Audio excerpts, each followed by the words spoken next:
Nat, great to see you. Congratulations on making it through to the semi-finals with a game in hand. Obviously the results have been excellent, but what has pleased you and the team about the way you've gone about your cricket so far?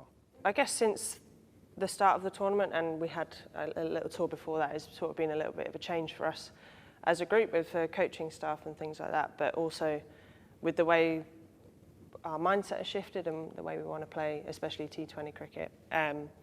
So yeah, we're really pleased that we've managed to play the games that we have in the way that we have, and then obviously the wins, I guess, sort of come second to that.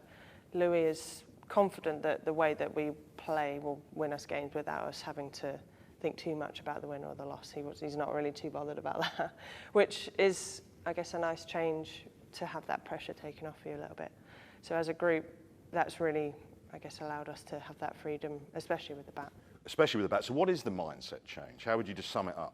Just trying to be aggressive and put the pressure, if there is any, on you and you're feeling it, just try and put it back on the bowlers as quickly as you can when you walk out to bat.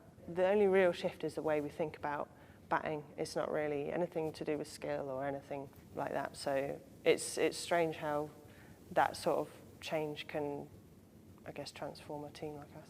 Was that in the forefront of your mind when you went out to bat in that situation against India? Because it's fine talking in a team room like this and saying, right, a mindset change is going to be this, and we're going to go hard when it's a bit difficult.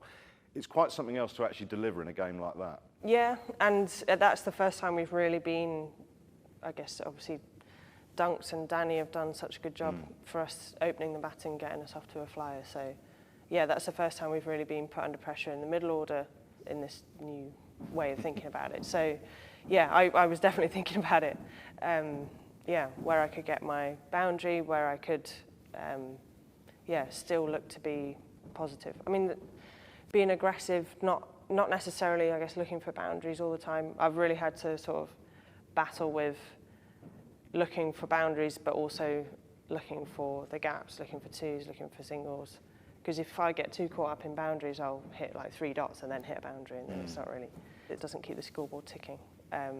So yeah, it has been a shift, and myself, I've had to sort of battle that intent and going through the gears and things like that. But it was really, I guess, apparent in the game against India that in my head I wanted to be looking for the boundaries, and then yeah, where I couldn't find them, I'll get off strike, I'll get a 2. Is it quite refreshing? It is. It feels like a bit of a release, really, for me anyway.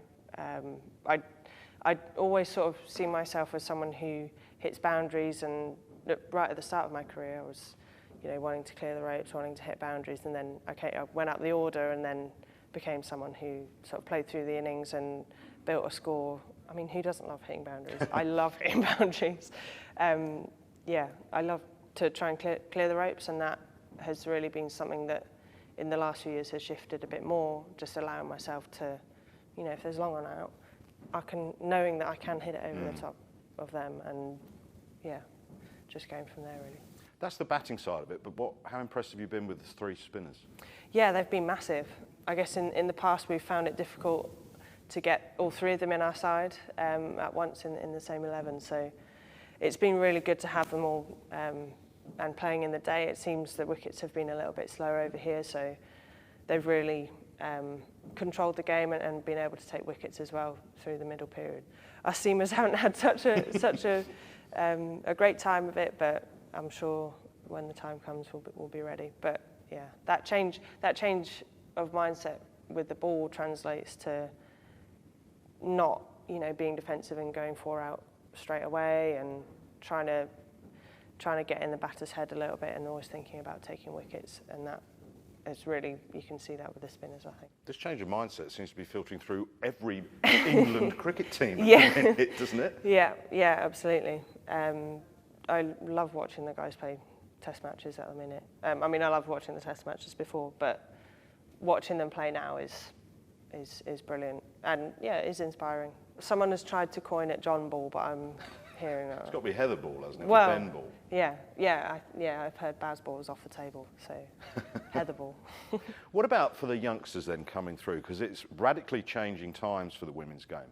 But that mindset change, that refreshing nature of being able to play your cricket as you want to with the freedom, the likes of an Alice Capsey coming in and forging her career, how much will that stand her in good stead, do you think, going forward, as an example? Yeah, it's massive. The difference of, I guess, coming through from your domestic team or whatever it is, where you probably feel like you've got a lot of freedom, you can hit boundaries quite easily, and then you come into the international environment where the pressure is higher, but being able to maintain that is so important, and she's done that so well. She doesn't seem to feel the pressure. I mean, I'm sure she's feeling it inside, but she's very good at hiding it. It's important for the youngsters, I guess, to feel that freedom as we do, and hopefully take that into all of their cricket. Where would you say the women's game at now? Because it is radically changed times. Congratulations on your new contract, by the way. I mean, phenomenal where the game has come from and where it is now. Where would you say it's at? It's at the crux of something special. The day of the auction was a weird one, with a game on the day and everyone, looking around at each other thinking, oh, have they got something, have they not? Or it was a weird day to be all together and have a game, but it was such a huge day for women's cricket. Just thinking about it now in the scale of our domestic tournaments around the world and where that can go, it's so crazy to think where we've come from to where it is now. It really has come a long way. I mean, the headline act is in dollar signs. It is with the men's IPL and it is with the WPL. Can it be divisive? Yeah, on the day it was, yeah. The auction day. You obviously want the best for yourself, but you want the best for your teammates, for my wife. You want everyone to have success, and you feel like everyone who's sort of paved the way for women's cricket deserves a little slice of it. So it is, I guess, hard to share the, not winnings, but share the prize of it all with people who haven't quite made it, or whatever it is. But it's such an important step for women's cricket, I think, and it only means that everyone else, I guess, has got to catch up. I would say the headline at the dollar signs, but what does it mean for you?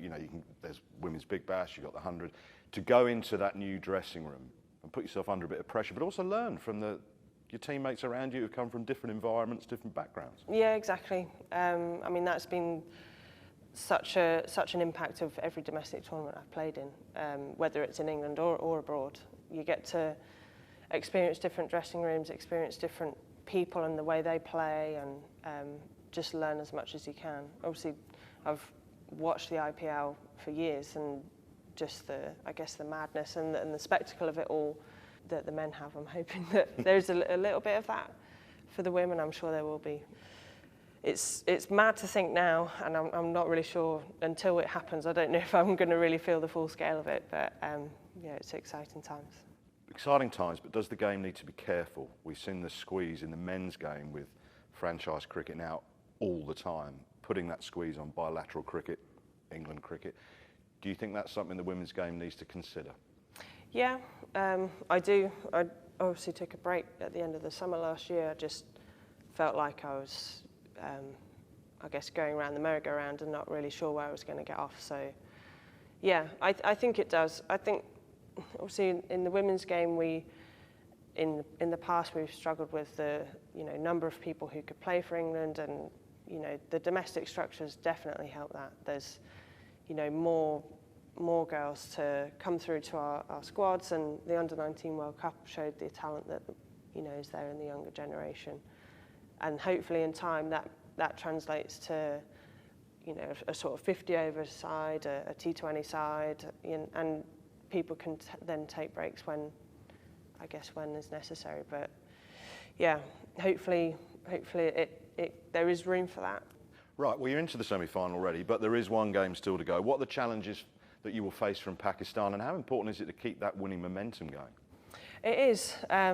We always talk about momentum in tournaments, and yeah, I guess the way we've been playing, that won't let up. So Pakistan will provide another challenge for us. I don't know what the wicket will be like when we play tomorrow at Newlands.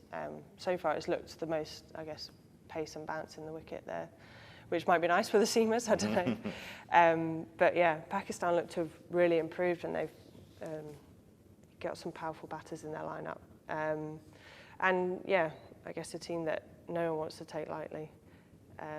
So yeah, we're excited about playing again tomorrow and hopefully getting 4 out of 4 and going to the semi-finals with confidence that we can take on anyone. But just finally, off the field and on the field, you seem in a happy place. Yeah, absolutely. It's been, I mean, not a long time coming. Women's cricket is in such a brilliant place right now, and it feels like such a privilege to be part of it. And as a team, it feels, I guess, in the same way. Everyone in the group is, I guess, in a really good place and really happy and confident in their cricket. So it's a good time to be playing for England. Great to see you. Thank you very much. Thank you.